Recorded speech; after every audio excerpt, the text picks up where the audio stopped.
Hello বন্ধুরা, কেমন আছো সবাই? আশা করছি ভালো। তো আমিও ভালোই আছি। আজ আমি তোমাদের সামনে একটু অন্যরকম ভিডিও নিয়ে আসলাম। এই যে গাছ ভর্তি ফুল তোমরা দেখতে পাচ্ছ, ওটাকে সাধারণত আমরা লঙ্কা ফুল বলি।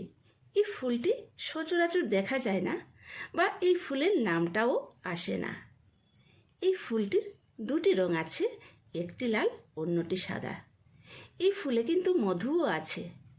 ভ্রমর এই ফুল থেকে মধু আহরণ করে।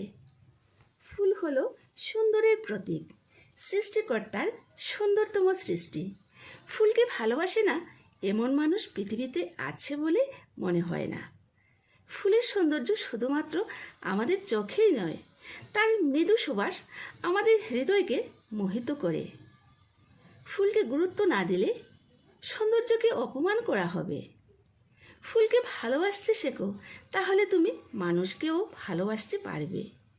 ফুলের সৌন্দর্য গাছে, আর মানুষের সৌন্দর্য হৃদয়ে। তাই মানুষের অন্তরটা যদি ফুলের মতো নিষ্পাপ হতো, তাহলে হিংসে, নিন্দে, বিভেদ কিছুই পৃথিবীতে থাকতো না। সৎ হন, সুন্দর থাকুন, আগাছা না হয়ে ফুল হন। ভিডিওটি ভালো লাগলে লাইক আর শেয়ার করে দিও, আর কমেন্টস করে জানিও। তো ঠিক আছে, টাটা। আবার দেখা হবে নতুন কোনো ভিডিওতে। ধন্যবাদ।